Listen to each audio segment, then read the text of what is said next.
القارعة ما القارعة وما أدراك ما القارعة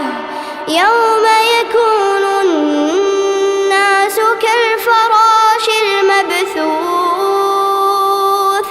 وتكون الجبال كالعهن